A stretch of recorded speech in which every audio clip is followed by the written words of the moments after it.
بینەرو بیسەری ڕوودا و دیمانەتان بەخێر هاتوومەتە هۆڵەندا هەفتەی داهاتوو لێرە لە هۆڵەندا هەڵبژاردن دەکرێت ڕۆژی چوارشەممەی داهاتوو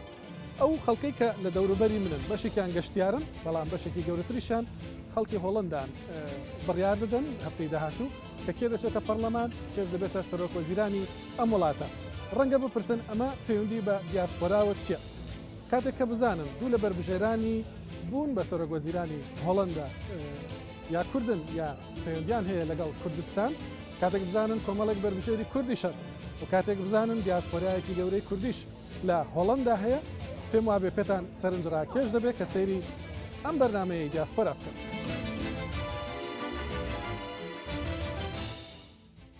ڕۆژ باش ڕۆژ باش خێراتی بۆ ئەمستەردام کاکێ من واژێرێتەیە ئەمستەردام سەرچاوە دەبێ شتێک بە بینەران بڵێم کاک دیندار کۆچەر کەمڕۆ هاوبەشی دەکات لە پێشکەشکردنی ئەم بەرنامەی دیاسپۆرا لەوەتەی لە بیرما لە هۆڵەندا لە نێو چالاکیە کوردەکاندا گەنجێکی کەشخە بوو ئێستاش گەنجە و هەر کەشخەیە بەڵام لە هەموو چالاکێکی کوردیدا لە نێو دیاسپۆرای کوردی لێرە دیندار کۆچەرت بینیوە بۆیە پێم گرنگ بۆ ئەمڕۆ بەیەکەوە گفتوگۆیە بکەین لەسەرەوەی کە هەڵبژاردننی هۆڵەندا گرنگیان چییە بۆ کورد بربژێرە کوردەکان کێن کە بەشداری دەکەن و هەفتەی داهاتوو کورد دەبێت چۆن لێرە دەنگ بدەن دەست پێ بکەین کاک دیندار کەرم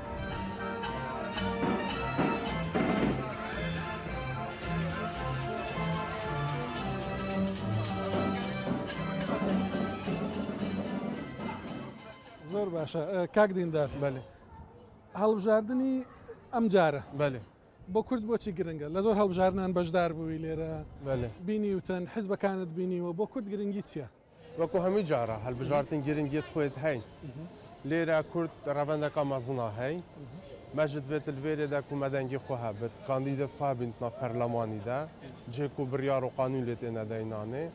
و هۆڵنداژ وڵاتێکێک و گرنگە بۆ پشتەوانیا کوردستانی بەرهندێژێک ئەم حەستین و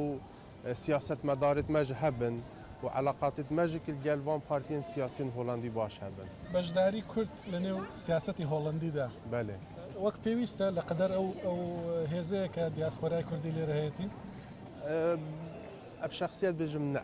دوی ئەم ئەکتیفتر بانە ئەوەژێک چەند سەبەبت خۆیت هەین باشە ئەیکلوانە ئەوەک و ڕەڤەندا کوردی نەیەگرتیە مخابن کو ئەس بتشتیت بێژم بەس نەهاک و بزاف بۆتێت کردنی کو ئەفتشتە نەمینت هەر ساڵ باشترە هەر بژارتن کو ئەمت بینن خاتن ئەفجیلێ نوی بەشدارە تێدا و جێ خوات گێرت ناو سیاسە تێدا و ئەس گەلە گەشتبینم بۆ پاشە ڕۆژێک کاکێ من کورد هەنە ئێستا لە نێو پەرلەمانی هۆڵندا بن حالە حاضر بەێ هەنە بەێ کاکە هەورێ ڕەحیمی مەسەلەن سەر پارتیا فێفێدەی ئەندامە تێدا دیلان یەشول گوێز ئەوژ هەر فێفێدەدا ئەوژێک ئەوێ دیە چ بژنێ بەربژێرە ببتە سەرۆکوەزیرە هۆڵندا ئەمەە ینی ئیشەڵڵا دێ سەرکەفتی بنوان هەڵبژارت بێژ دەکو هەنە کاندیدێت کرد جادەمەوێت لەسەر دیلان قسە بکەین چونکە تۆ ماڵباتەکەشی باش دەناسی دەزانی باگراوندەکەی چییە بەڵام پێشتر ئێمە چوینە پەرلەمانی هۆڵندا لەگەڵ هاوڕێ ڕەحیمی کە دیسان بربژێرە پەرلەمانتارە قسەمان کرد گفتوگۆیەکمان هەبووە گفتوگۆکە بینەران دەیبینن من تۆش دەورە دەڕۆینە خوارەوە لەولا دواتر پاش کاک هاوڕێ باسی دیلان دەکەین باش نییە فەرمو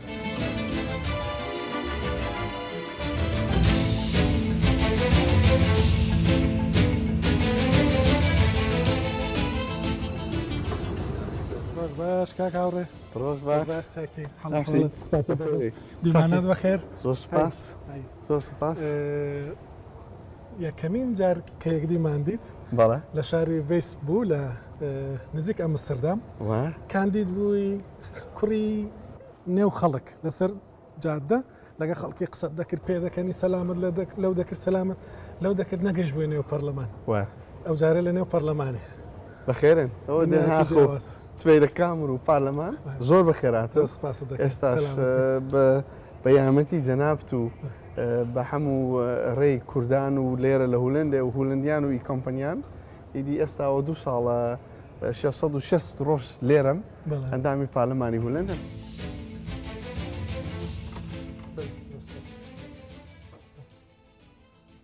بخيراتي زۆر سپاس ئەوش دیمنەو ژوورەکەتە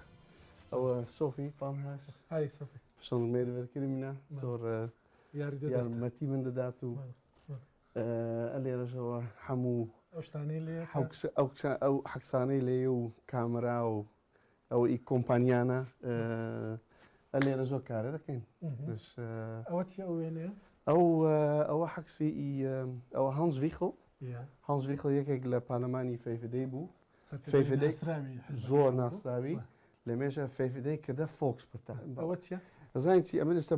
چوومە نێو ئێستا ئەمە 6 ڕۆژ لە نێو پارلەمانی هۆلەندەدام وەختێک کە هاتم بەخۆم ئایتی کۆمپنیم هەبوو بخۆشم ئایتی شتەکانی ئایتی دەزانم چن باسی فکرم لەوەی کردەوە چۆن لە بیرم نەچێ بۆچی هاتووم بۆ کامپنیان کە بتوانم پوڵی پێدا بکەم بتوانن هانم کاریان بۆ بکەم بۆ یەکێک هانم کاریان بۆ بکە ئەو حەکسەش بە من چونکە بخۆشمان کوردی زۆر خەریکین کۆمپانی دادنین لەبیرت نەچێ هاوڕێکە بۆ کۆمپانیان لێرەی چ دەکەی بۆ کۆمپانیان کە بتوانن زۆر ئیش بدەن بە حالەمی دیکە جاوە گرنگە کە دەیڵێ لەبەرچی لەبەرەوەی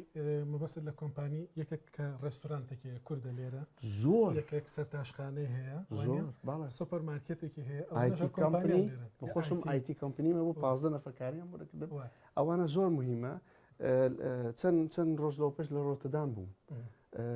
زۆر کۆمپانی کورد بوو زۆر بەڕاستی کەمکەمەکەی 100 دانەی لێن باسی ئەوم دەکەت مشکلی وە مەسەلەن چیە ئەمە مشکلی مەسەلەن فەرق ناکە خەڵکی کوێ بن ئەمە مشکلی کۆمپانیا 2 میلیۆنمان هەن هەموو مشکلەکان یەکە مەسەلەن بتەوێت لەگەڵ دەوڵەت کارە بکەی یا بتەوێت باچکەم بێتەوە باشکەم بێتەوە ینی ڕێخۆس بەهولێنی لە ڕێخۆساکان بگۆڕن 1000 فۆرمیلی ڕشتیوارێ پڕکەی ئەو شتانە هەموو کۆم بەجیا ئێنەژی ڕێکنین زۆر بێ نەتوانی پولی ئەنەژی بێ ئەوانە فەرق ناکە خەڵکی کوێ بی و کەسێکی دیجیتاڵی خۆت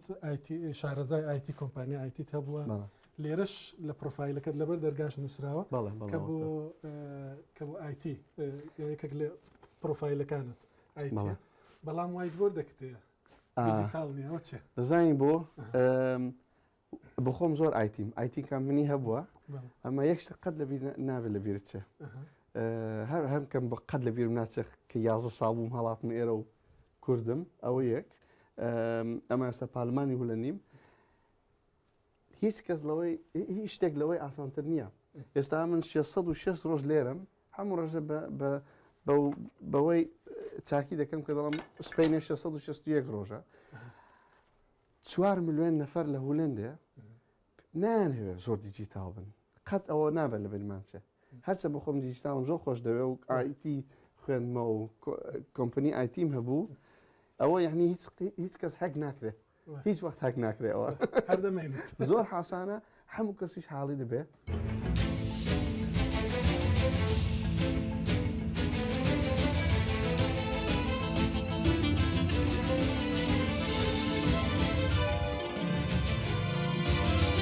هاوڕێ ڕەحیمی بە منداڵی لە سەردەشتێ و چیرۆکەکەت زۆر بە هۆڵندەکان گەڕاوەتەوە من بۆ بینەری کورد باسی دەکەمەوە لە سەردەشتێ بۆنی سیر و دووکەڵت بۆ دێ دوایی دەزانی کیمیا بارانە سەردەشت کیمیا باران کراوە هەرە و هاوڕێ ڕەحیمیە لەگەڵ کە سوکاری دێتە ئەو هۆڵندایی کە کۆمپانیایەک ئەو چەکە کیمیایی بە سەدام فرۆشتووە هەرە و هاوڕێ ڕەحیمیە یارمەتی بابی دەدا کۆمەڵێک کوردی دیکە لێرە خاوەنی یەکێک لەو کۆمپانیا گەورانە کە کیمیایەکەی فرۆشتووە دەیدەنە دادگا و حکمیش دەدرێ و دەگاتە سزای خۆی هەرە و هاوڕێ ڕەحیمیە ڕۆژێک هاتین خۆی کاندید کردبوو لە شاری ڤیس لەنێو خەڵکی خۆشەویست بوو دڵمان پێخۆش بوو کوردێک لەوێ ئەو خەڵکەوە خۆشی دەوێ بۆ پەرلەمان ئێستاش هەرە و هاوڕێ ڕەحیمیە هاتوین کاوێ ڕۆژە لە سەردەشتە کیمیایەک دەدرا کە کەرەستەکەی لە هۆڵنداوە هاتبوو لە نێو پەرلەمانی هۆڵندا قسەت لەگەڵ دەکەین ئەندامی پەرلەمانی هۆڵندای لە نێو هۆڵی پەرلەمانیش ئەو چیرۆکەت گەڕایەوە جارێکی دیکە کتت منە و کەسەم لەوێ هاتووم خەڵکی کوردستان. Dan is de volgende spreker van de zijde van de Kamer, de heer Rahimi, VVD. Dank u wel, voorzitter. Voorzitter, het was 28 juni 1987. Ik was toen 8 jaar en buiten aan het spelen zoals elk kind, zoals het hoort. Op dat moment kwamen een aantal gevechtsvliegtuigen van Saddam Hussein, een aantal straaljagers, over mijn geboortestad Sardasht heen. چه هەستێکی هەبوو یەکەم جار کە لەوێ لە نێو پەرلەمان ڕاوەستای کە قسەت کرد باسی چیرۆکی هەڵەبجە و کوردستان و سەردەشتت کرد. بۆ من زۆر جێ افتخار بوو کە هەر ینی لێرە زۆر لەگەڵ باوکم و لەگەڵ دیکە زۆر خەریک بووین کە ئەو فرانسان ئەنراتە کە موادی شیمیایی فرۆش بە سەدام حالم بزانێ. چونکە وەختێک بووم شیمیایی کە لە سەردەشتێدا هیچ کەس هیچی نەگوت. 8 مانگ دوایەوی هەڵەبجە بوو. ئەگە ئەو وەختی لە تەواوی دنیا گوتبیان ئیجازە نییە ئەوە زۆر شتێکی خراپە پشکم هەڵەبجە نەبایە. ئەوە حیف ئەوەڵین شت کە فکرم لەوەی کردەوە ئەوەڵین دەبات کە لە خوارە لەو لە توێرەکان لە پارلمان هەمان بێ بۆ من مهمە لەبیرت نەچێت لە کوێ هاتووی. ئەمە خەڵکی سەردەشتم کوردم هاتوومە ئێرە ئێستا ئەندامی پارلمانی هولێنم ئەمە باسی وەی دەکەم لە کوێرە هاتووم چ بووە چەندە مهمە کە لێرە ئازادی هەیە ئازادی لە هەموو شتێک مهمترە. لە ڕسپشن لەبەر دەرگا گوتم دەچینە لای پەرلەمانتارێکی کورد پێی گوتم ئەو ڕەحیمی بۆ خۆت لە میدیا دەرناکەوی بەڵام لێرە زۆر کەس دەڵێن لە نێو پەرلەمان هەر باسی کوردەکە هاوڕە ڕەحیمی باسی کوردەکە بەڵام بە باسی ئەوە بکەین بە چ شتێک دەکەی کە دەنگدەری کورد لێرە ئەم جارە دەنگت بدەنێت چکە هەفتەی داهاتوو هەڵبژاردنە لێرە یەکەمین شت کە باسی دەکەی ئازادیە ئازادیت زۆر پێ گرنگە وەکو کوردێک ئەوەت پێ گرنگە یا حیزبەکەتانە یا بێ دوا بە هۆڵندا ئەو شتە گرنگە هەرسێکی هەرسێک بەڵێ وەکو ینی وەکو هاوڕێ وەکو ئەندامی فۆکسپەرتای فەیفدەی فۆکسپەرتای فۆر دموکراسی فرایهایت ینی ئازادی وەکو کوردێک وەکو هەموو شتێک چونکە ئەگە ئازادی نەبێ ئێستا من ئەندامی پارلمانی هولێنم ئازادیم هەبوو کە لێرە دەرسێ بخوێنم کۆمپانی دانم بێمە ئێرە ئەوان هەمووی ئازادیە ئەگەر ینی شەڕە نەکەی بۆ ئازادی فقط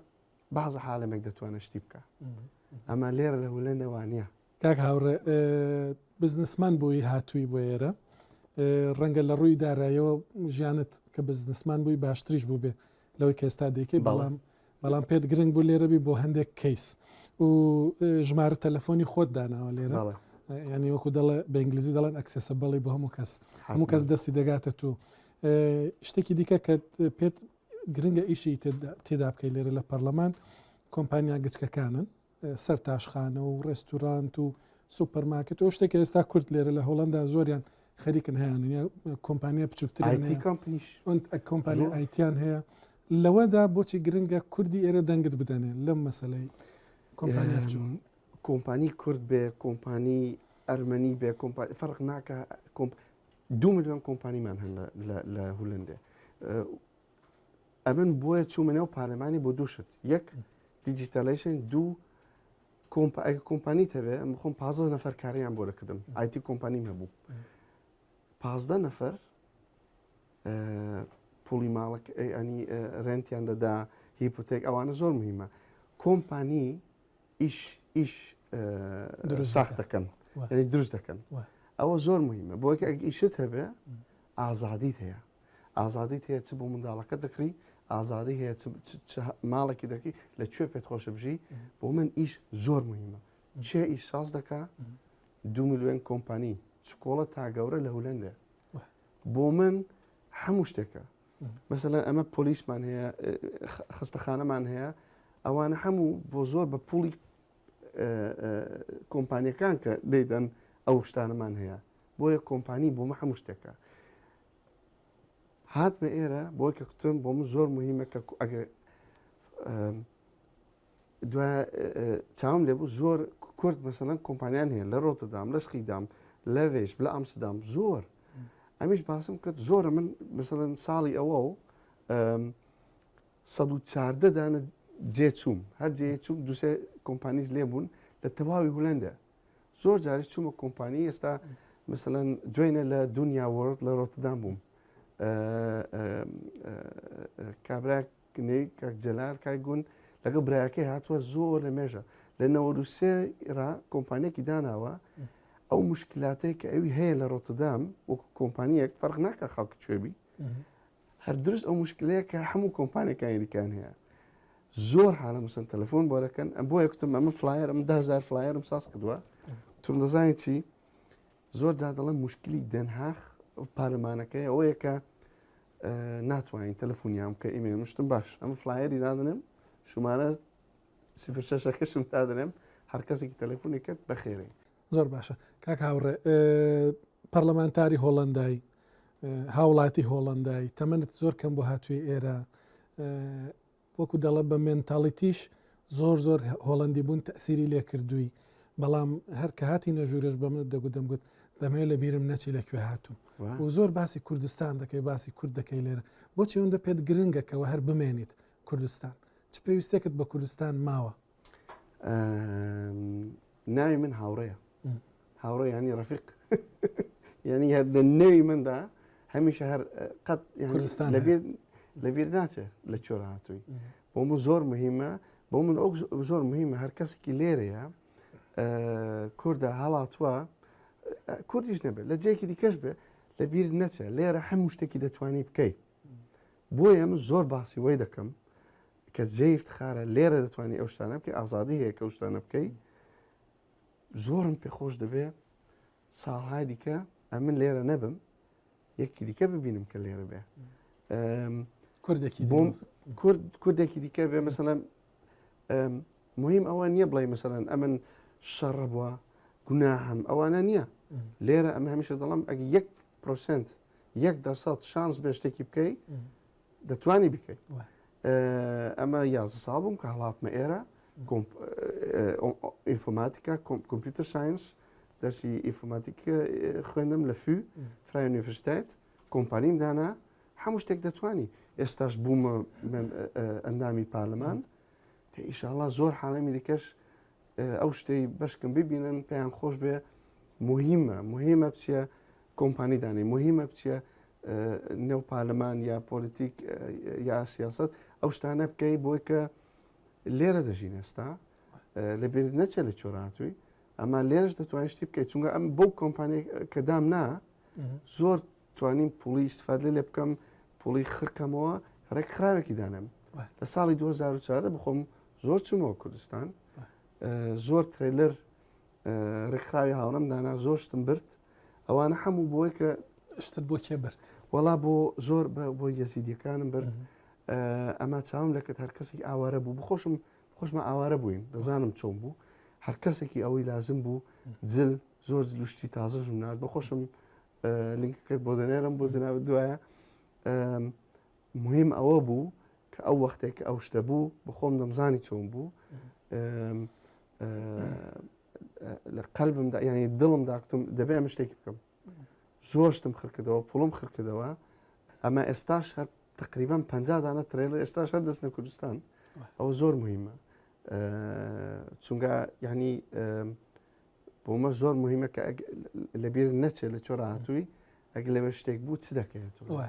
ڕۆژی چوارشەمەی داهاتوو خەڵک دەچێتە سەر سندوقی دەنگدان لێرە لە هۆڵندا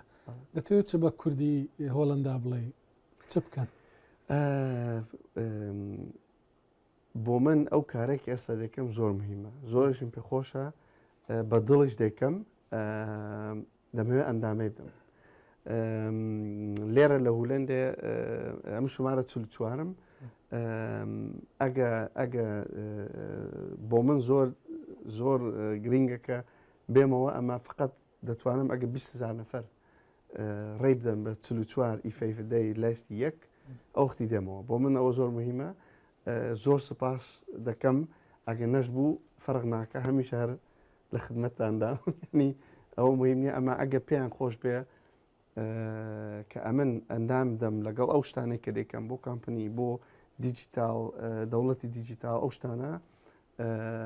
بۆ کوردستان لێرە بمێنێ لە نێو پەرلەمان ینی بۆ وەکو کوردێک کە ئەو کارانە دەکا وەکو ئەندامی پارلەمانی هولندێ ئەو کارانە نامکە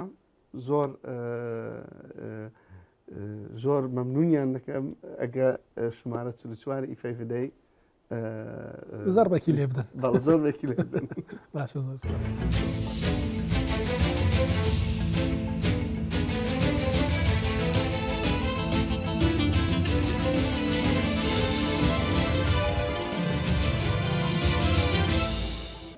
کاکاوری ڕەحیمی دەخوازا سەرکەفنە بۆ دخوازم قاندیدێک دیژمە هەیە کاکی من ماگوت زۆر مهمە بەڵام ئیشەڵا گەر سەر بگرت بۆ جارایەکێ دیرۆکێدا کوردستانی و دەربەی کوردستانی ئافرەتەکە کورد ببێت سەرۆک و وەزیر ئەوە تشتێکی گەلێک جار مەزنە و وەکو کوردم شانازیە پێتکردن لە هۆڵاندا ڕاستی دیلان نەشێل گوێسمە بەست بێگومان جا دەمەوێت لەسەری زۆر بۆمان قسە بکەیت ئەوەی کە دەیزانین ڕەنگە زۆر کوردی هۆڵنداش بیزانن ئێستا زۆر دەیبینن لەسەر تەلەڤزیۆن دیبیت دەکا و لەگەڵ سەرکردەکانی دیکە دەردەکەوێت یەکێکە لەو سێ کەسانەی کە ڕێی تێدەچە ببێتە سەرۆک وەزیران و شانسی لە هەرسێکشان بەقوترە وانە ئەمە دیوە هۆڵندەکەیەتی کە من دەیزانم و خەڵکی دیکە دەیزانێت بەڵام تۆ دیوە کوردەکەی دەزانی دیلان نێشیلگوس کیە؟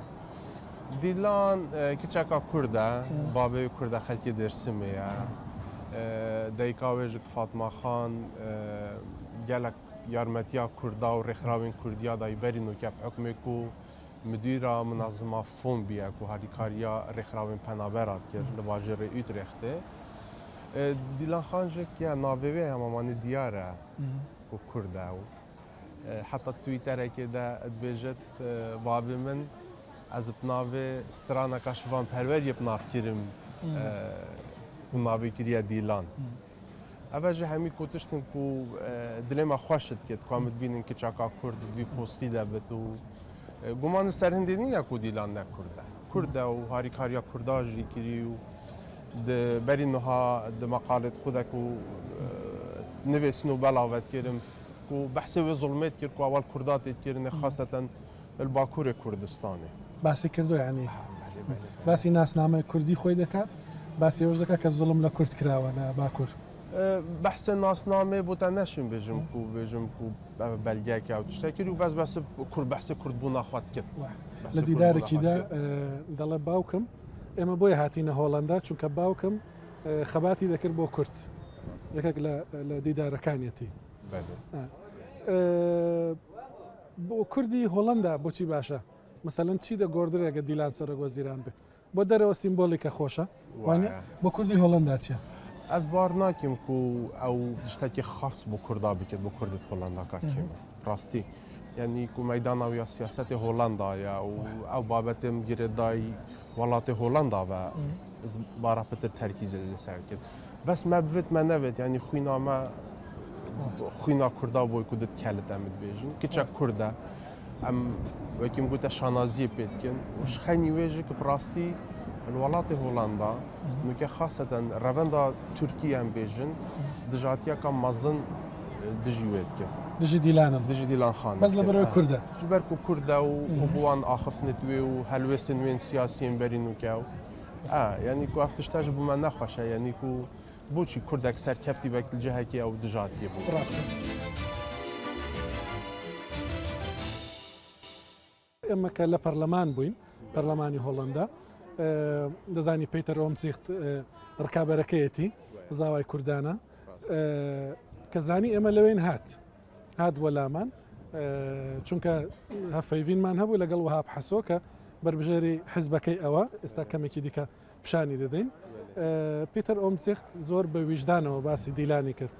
گوتی دیلان تورکەکان دژایەتیان کردووە لە ڕابردوودا پێم بەڕاستی نەکەل بە ڕابردوو ئێستاش پێم تایبەت بوو کە سەرۆکی ئەو حیزبی کە ڕکابەرێتی کە خۆی هێشتا یەکلای نەکرێتەوە بەڵام ڕەنگە ببێتە سەرۆک وەزیرانی هۆڵندا ئاوە بە ویژدانەوە بۆ ئێمە بۆ میدیای کوردی و دێشی زانی ڕوودا و چۆنە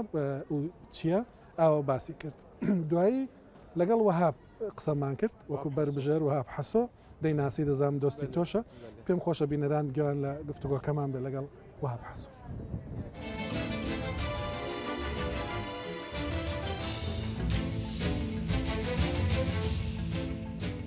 وهاب حەسۆ بەری 11 ساڵە تو هاتی هۆڵندا کۆچبەر و نها ئیر و ئەم لە ناو پەرلەمانتۆیا هۆڵندا ئەم پێک داخڤین او كرسي من سارون اشتني برلماني راستينا عليه وكيد بيجن لكيلا كاميا برلماني راستي بس دبك وحفتيا بيتو الفير سرياك جوان كرسيان حق تهبت كل سر بني نا بله راستی يعني چما بو تگرنگ بو کو خو کاندید کی خو بربشب کی بو پارلمانتو راستی من العراقي ما قال لك بخدتي ديت مش مرش ملتي مرش فاميلي مره بشتي كم هاتنا فيديو فرمان 2014 تاثيره قال لك ما زين سرجيانا من تركا مكتبه خدا دستب عليه بوليتيكر ايش برفي كاري بوليتيك دنگكي منابو فوقت من دستب بي كاري بوليتيكري بوليتيك خوندي مگو مکرد لی خودم مگو روزی که به مدرس بکفم پارلمان ده از بدنگش ملتی خوره. شپروه که ایروز یا از رشحیمش انتخابات پارلمان ده هولندا بنابه حزب نیو سوشیال کانترکت و پیتر امزیخت تو نیو سوشیال کانترکت چیه؟ نیو سوشیال کانترکت حزب کنویه او پیتر امزیخت برای عالیه مسیحی عربو CDA کریستین دموکراتیک پارتی او بري بوان ربو بشين جيشوان خطبو وحزبك خانو تشيكر نابو نيو سوشيال كونتراكت اف حزب تركزين نيفبرا خلكي هولندي وحكومتي كتشيك بك بري انه بجين ماستر بو خلكو حكومه جاك دور كتبون ففي حزب انو بجي نيو سوشيال كونتراكت او كونتراكت شيء يعني خلكي وحكومتي كونتراكت نيفوان يزيك بك جبر خلق الفيدري دنجي خدا ابي خد درشحينش برلمان ده بحكومة او حكومة وان ممثليني بس حكومات وخلق جيك دور كتبه افتش شي نابه نيو سوشيال كونتراكت بين وكونتراكتا برينوها وكا نوبغن حزب نوبغن علاقتني خلقي برلمان ده وخلقي هولندي باش بكا نيزيكي بكا بسر قالك تشتي تركز هنا حزبي وا زيادتر جوانا جنجن انجي همي عمر تدنا عليه همي عمرتي دانا بس بيشم يعني معدل وان او نيفي وان بيشم تشيلو و 4 سالن تشيلو 4 سالن فاز بيشم اسيو شوانه تهرت بعمل كشكترم جنشترم هري بتشوكي ازو يكديش بشكتره بيشم سالكش من كشكتره بس يعني بتر راسي خلكي هولنديه او عمري وان او شي تشيلو 5 سالن 5 سالن وان خواندينا وكار كرينا هناك شي 20 ساله كار كرينا وخبراوانها تشتيوانها بس ازو يكديتر يعني ام بعمل بيجيكن وامشي الحسبه وانا تازه ماستر اخو خلاص كرنا بله السرچبو ماستر ما حفتي قبل ماستر اخو جرامامي ولو ما خنا قردي اسرشي مش برلمان من ماستر من باتشلر تشيكر بوليتيكال ساينس يعني زانستين سياسي يعني زانستين سياسي خوندي وماستر زانستين سياسي بس اختصاصي من شو كاونتر تيروريزم وانترناشونال فايل خايت اوكي ديجا تيا تيرور وكيد بيجن اولهيه نافنتوي علي او دبلوماسي وبجيتي اي ار انترناشونال ريليشنز او يعني راستا علي ما تو تخوازي البرلمان بميني اگر تو درتشي انجي تشتكي دي دمجي ده خدت تشتكي دي الماشي من دي براسي يعني من بهور نقربو يعني وقت مقدمان اس بكفن برلمان براسي بهور نقربو روجك يعني باني مبقن ها اس مقابله كي باند تشي بقم تشتكي بس يعني متش همو اسشوم حاضر بو مقابله باش بو اتش همو قبل كرن وهو سر الاستماع يعني بس يعني هدفها متشي انه تاليه اس بكفم منصبكي دبلوماسي ده اجبر فكري من زماني من تشتكي ازانم بترفي دل في ولاتك بعلي دبلوماسي اجبر زماني عربي باش زانم كلاسيك عربي زانم عربية فصحى زانم از كردي زانم از زرويدر دايق بو معاملين مفدس سال بو مقالك تشتري ويدر ديت انجليزي هولنديات انجليزي ما هولنديا بيرفكت يعني و يا بجاش وانا تشتكي قالك يعني قرنقه او تبي تشتي اجبر ويك يجي وانا اسخبي كرمان ديت يعني از بشكار مو زانم و زانينا مبشي عليها اجبر ويك وانجي يعني او تجيب خربر وقت مقابله كريدا بس الاستعمال راسته دناف برنامج بارتيا ودا دناف برنامج بارتيا ودا تشتكت ده هي كوبو دنگدرن كورد ليفر لا هولندا جرينج بت كوب زانبن چما دنگي خو بدنا و چما دنگي خو بدنا تا كردي مال فيدر يعني وهولندي تايبتي خلكي هولندا دروني همو باشتره يعني دنگي خو بدنا في حزب اجبر اف حزب دوين نيو سوشيال كونتراكت دوين راتبه باش بك دوين مصرف وقتی خلق چه خوارنی و بخوارنی مثلا انرژی و الکتریسیتی كهرباء تشتي وساني همو تش بها بيل بدري خلق خانيني نش خلق وقت خوندي خانيني نشوان يعني افتش همو تركيزه بحس به همو كامل السربي تشتيا قال لك الناس دربي هولندا بتر سر هولندا بخويا بشي شوي كه بهولندا همو خاصه ملتي ما كرد وقت الفيدري يعني ملتي ما از دي وقت نو هاتينا فيدري او كتشتو قال لك بها ميوانش وانا قال لك بزحمه ايجارات مالا جا افحس يعني فيتشتي ادفي هموك يعني چه بك باش بك شوانه افتني سوزن هالبجارنينا انجي بكونكريتي انا بكونكريتي وقوتي شاده هنا شهر سركرن بله وان بكونكريتي تشكرينا وحزب ما يعني براستيش بروك اهرمستره يعني او زلامك بتنيبو وحزبك تشكر انه حزبه هرمستر الهولندا الجوري رابرسيان بله هكا بهوريه خلقي هولندا في زلامي نبا وفي حزبي وفي تيمي ام تشيلو تشار نفرين هكا بهوريه وانا ما نبا بجم يعني وساني ما سندبون شش بروك بجم يعني تشتكي جلك باشا بهوريه خلقي ماتي و ماجي ام سوزانا نخلقي انا وك حزب دينا بيجن اميرات بالتزيد كان سديور وي ياكت كاركر ساعات بنجورا بهاكن ام بيتشتي ام وقا قوتي مسوزانا نخلقي بس ام بيجن يعني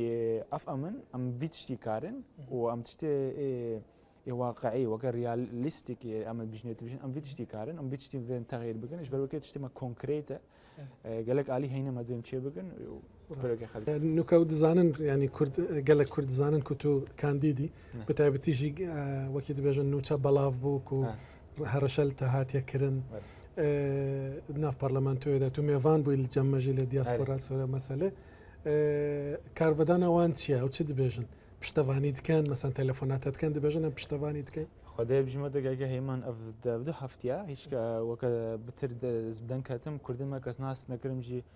شمر تلفون كان مسج اشمر بشين بجن همو بشتات جرين ملتي مي اس دي يعني قال لك اجي تليفونها مكر جو ما ترسو جو همو بشتات جرين جو بتشتكي لازم يقول اما بتر بدنجي خو عالي مادي جي كم تشتكي كار بنشتري يعني ولا الفيدري ام دوله ديمقراطيه هذا في علي وان كان تشتكي بكن بس يعني جمله تشتكي سبن دايراسي يعني اختي خلق كاس ناس نكم جي يعني تايبت ملتي ما كرد و اس دي وخلقي هولندي جي بخدي يعني اسني خلقن اس اشكنيس ناس ناكم يعني باش بشتات جرين يجي تليفونام مكر جو من غرفك هيك وكتبوا خازي بام بنفي يعني يعني اما مو فاميلي خو ما غرفك اشترك كري يعني افتش دقه براسي يعني بس قال لك بيسر بلند قال لك باشا سوراني تليفونات تكن سوراني هفالي قال لك هنا قلت خلقي مي سليماني وخلقي روشلات هم بكردي داخفن بهافرا كردي خلقي مي روشلات راستي كرمانجي قال لك باش زانن تيت جهين بس خلقي مي سليماني راستي زماني وان قال لك جرانا بوتا ايش بوم يعني اسنس دي تيت جهين بس وقت اخفم اوش ما فهمت كان كان داخفي تزاني سوراني نا سوراني ناتفانن كاكا ناتاني كاكا جناشا من او بارتي بس سوراني دلم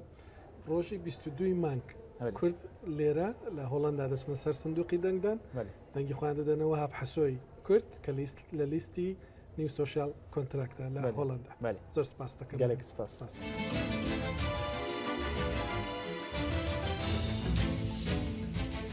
وهاب حسوبو دوستي هر دوكمان كاك ديندار دوين ويزگمان لبرنامج امشو لپیش اتفاقه فستیوالی نێودەوڵەتی بەڵگە فیلم ڕەنگە زۆر کەس بڵێ ئەمە پەیوەندی بە هەڵبژاردننی هۆڵنداوە چییە؟ پەیوەندی ئەوەی هەیە کە دەزانی ڕاستەوەکانی هۆڵندا هەمیشە دەڵێن ئەویشە کولتوریانەی لێرە دەکرێن دەڵێنەوە لینکسە هۆ بینە دەڵێ هیوایەتی خەڵکی چەپە هەندێک شت بۆ خۆیان دەکەن سەر ڕاوەش بێگومان فستیواڵێکی سەرکەوتوویە فیلمێکی کوردی کە ڕووداویش بەشداری لە بەرهەمهێنانیدا کردووە لێرە پیشان دەدرێ دوای قسەکانمان لەسەر چەپەکان کە دەمەوێت ئەمجارە قسە بکەین دەچین فیلمەکەش دەبینین و دواتر لەگەڵ دەرهێنەری فیلمەکەش من گفتوگۆیەکم هەیە بەڕاستی باسی دیلانمان کرد باسی ڕاستڕەوەکان باسی پەیتەر ئۆمچیختمان کرد کە ئەو دوانە بڕیار دەدەن سەرۆک وەزیران یا حکوومەت لە هۆڵندا چۆن بێ پێشبینیەکان بەڵام باسی چەپەکانیش دەکەن باسی فرانس تیمەرمانس دەکەن کە یەکێکە لەو سێ کەسانە کە دەڵێن چانسی بەهێزە چەپەکان وەزیان چۆنە و کورد لە نێو چەپەکانی ئێرە چۆنن اش قدیم دا کورد بارا پترت ناف پارتین چپ دبین سوسیالیستا دبین بوچی بو قضیه کردی زیادتر اوت هاتن پیشگیریا کردات کردن و اوتن هولندا جمع نمونه باشه یعنی مثلا بو دادگاهی کردن فرانس فان آنراتی براستی پیشگیریا کا باشه پارتیا سوسیالیست هات کردن که مروه بته دادگاهی کردن نها پارتین چپ حالی و نگله باشه اروپای همیه تو زان کاکینه نها دو پارتیا خرون لینکس چپین کسک و PFDA پارتیا کارکران یتخوای کردن ایک و به سروکاتیا فرانس تیمرمانز افتشته بید کردنه و داخوازت کن هندک پارتین دیج بینت نافانا ده که بشن بین رکابریا دیلانه بکن از بخوا وسط بینم فراستی وجا ابخوا زحمت بین مابید تشته بکو بیت کردنه بس کام ده چاوره بین 22 هیوی کجاره ده چاوابه زۆر باشە ئەوڕۆ زۆر باسی هەڵبژاردنمان کرد باسی سیاستمان کرد لە هۆڵندا بێگومان گرنگە خەڵک چوارشەممە کوردی خۆمان بڕۆنە سەر سندوقەکانی دەنگدان بربژێرانی کورد یا هەر بربژێرە کە پێیان وایە بۆیان باشە دەنگی بدەنێ پێم وابێ باش دەبێ من و تۆ بڕۆین سەیری فیلمەکەی هەڵکەوت مستەفا بکەین شاردنەوەی سەدام حوسێن کە لێرە لە هۆڵێکی بەرامبەر خۆمان پیشان دەدرێ بینەران ناتوانین بیان بینێنێ و هۆڵ بیبینن بەڵام بۆ ئەوانی شتێکی تایبەتم ئامادە کرد بە کاک دیندار لە ماڵەوە ئێستا دەتوانن گفتوگویەکی من لەگەڵ هەڵکەوت مستەفا ببینن کە باسیەوە دەکات چۆن بەڵگە فیلمەکە بەرەم هاتووە هەندێک ئەوش لەو شتانەی کە نەگوتراون لەنێو بەڵگە فیلمەکەدا کە هەبوون چین دەیبینن سوپاسان دەکەم کە تاوەکو ئێستا لەگەڵمان بوون فەرموو.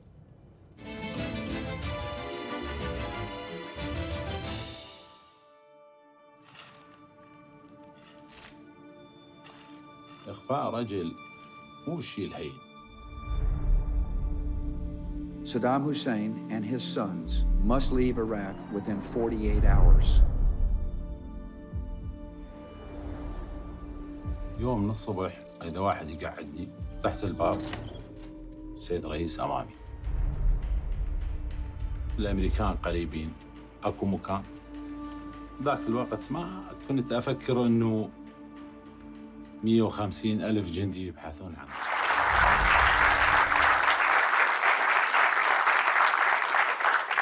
So we're really lucky to have spend some time with him to get the story out. So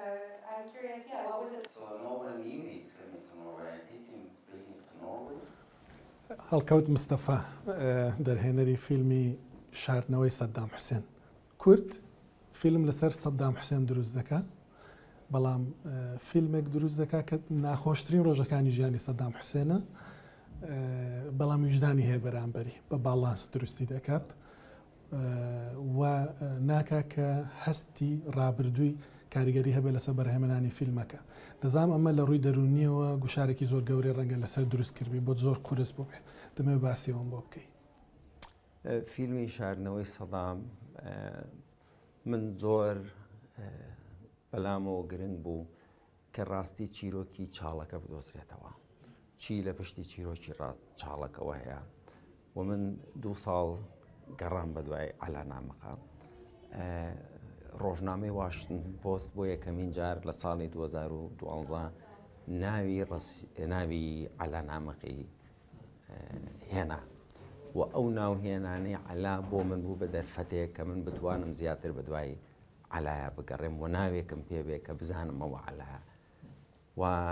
لە ڕێگەی چەند کەناڵێکەوە ژمارەی ڕێیس عەشیرەتێکی ئەو مەنتیقەیە دەستکەوت و لەوێەوە ئێمە من یەکەمین جارە ئەلان بینی و بۆ لای من ئەوەی کە زۆر گرنگ بوو سەدام چی ڕوویاوە ئەو فترەی کە لەو چاڵەیە بووە و ئەموو ئەو لایەنانەیەوە هەموو ئەو مرۆڤانەی کە لە دنیا ئەکەونە دەسەڵات کۆتاییەکەیان یان بڵێن دەسەڵاتیان خراپ بەکارێنن چۆن کۆتاییان پێیە و ئەو بەڵانس ڕاگرتنە لەوێەوە سەرچاوی کرد کە من بتوانم وەکو مرۆڤ و وەکو پیشەی خۆم دەرهێنەر ڕاستی چیرۆکەکە بجێڕمەوە چونکی بە دیتگای من مرۆڤەکانی دنیا پێویستیان بەوەیە کە حەقیقەتی پشتی ئەو چاڵە بزانن بەڵام کوردێک بێگومان بۆ زۆر زەحمەت بوو کە ئەمە بکەیوانە زۆر زەحمەت بوو لەبەرەوەی چیرۆکەکە زەحمەت بوو تەنها یەک کەس ئەتوانێت چیرۆکی چاڵە بچێڕێتەوە ئەویش ئەو کەسێک کە چاڵەکەی دروست کردووە و ئەو کەسە نەی ئەویست قسە بکە. I am today announcing a $25 million reward for information leading to the capture of Saddam Hussein.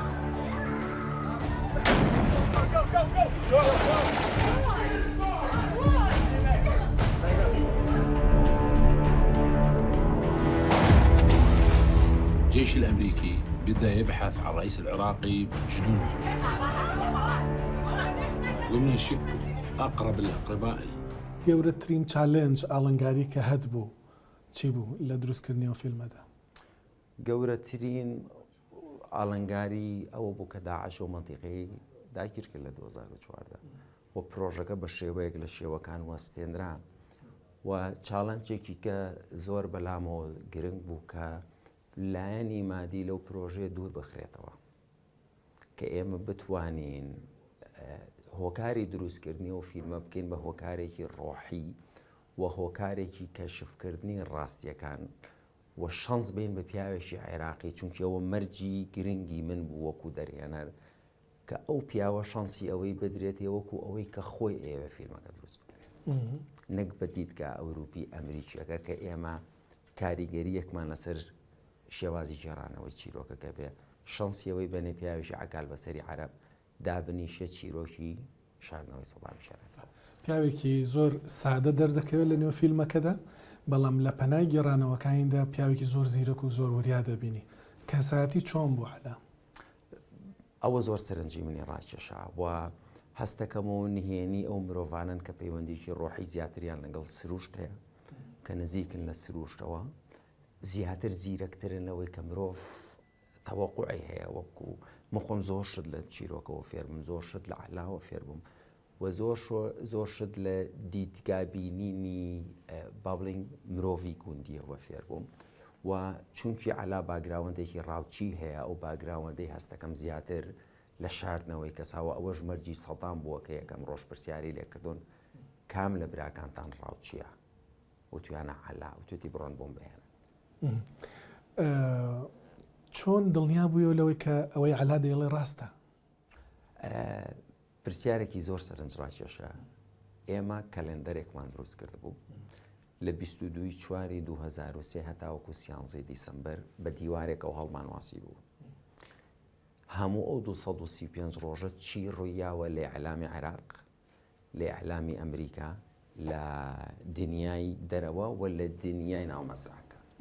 بەڵێن کە سێی حەوپۆڵ بریمەریەتە سەر تەلەڤیزیۆن حوتی مانگ عودەی و قسەیەن بۆ لای 22 مانگ عودەی و قسەیە کوژرێن 22 حوتی 2023 ئەو کەلێندەرە زۆر هاوکاری کردی. ئێمە ڕۆژ بە ڕۆژ ئەمانزانی لە عێراق چی ڕوویاوە، ینی لە دەرەوەی مەزرعەتی ڕوویاوە، لە ناو مەزرعەتی ڕوویاوە و کێی بینیوە. بەس لە کۆتاییان مرۆڤ ئەم هەموو معلوماتی پێویست نییە چونکی قورسی ژیان بۆ هەموو مرۆڤەکان ئەوەیە کە تۆ چیرۆکی خۆت بدۆزیتەوە. چیرۆکی من چیرۆکی سەدام نییە، چیرۆکی عەلاش نییە، چیرۆکی من چیرۆکی ئەو چاڵەیە. في كل مكان تلقيه منتشر.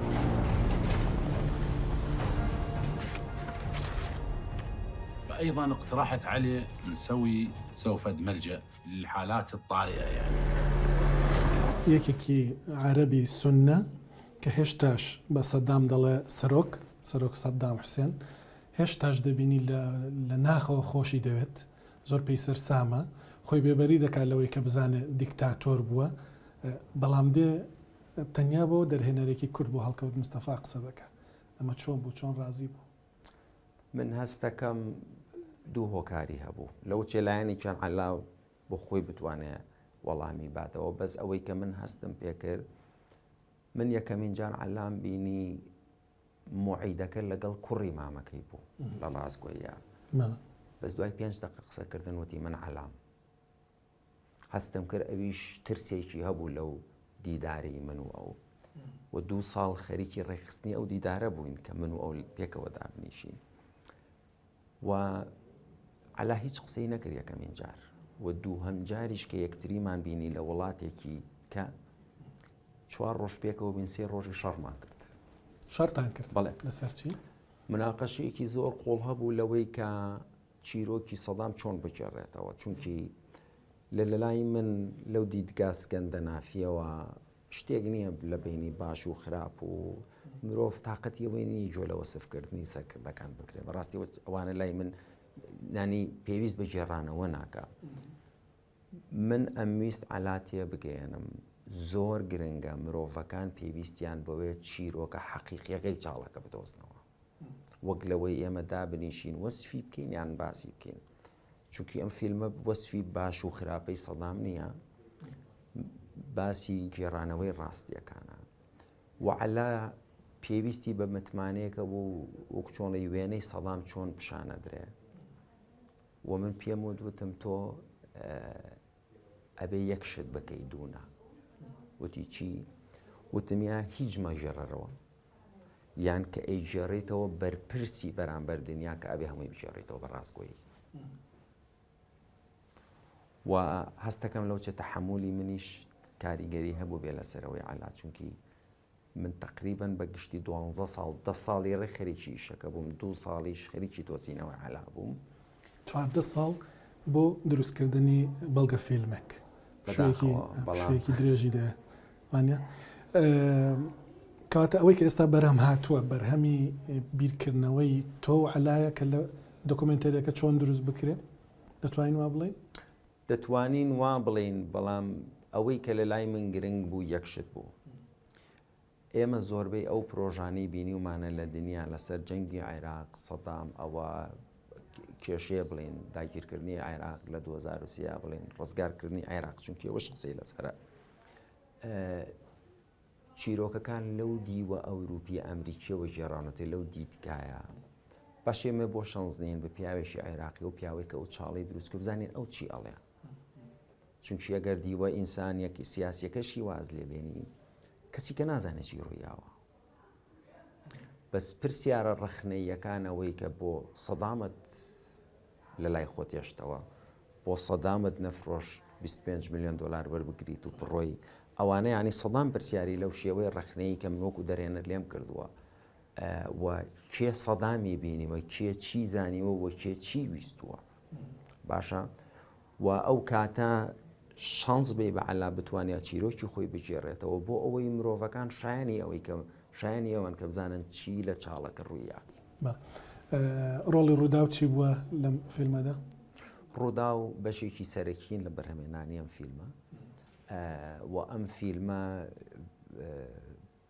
چەندین کەناڵی دنیا بەشدارە لە بەرهەمێنانەکەی و ڕوودا و دەرگایەکی کردەوە کە ئێمە بتوانین لە عێراق و لە کوردستانیش بە شێوەیەکی باشتر وێنەگرتن فیلمەکە ئەنجام بین و ئارامێکی ڕۆحی بۆ ستافی بەرهەمێنانیە فیلمە کرد. هەڵکەوت مستەفا سپاس دەکەم. الحماية وعن صرحنا عليه انه اذا يريد يتزوج ما عندنا مانع يعني كيف نبحث له على مرة و150,000 جندي امريكي يبحثون عن هذا الشخص ما كان شيء صعب.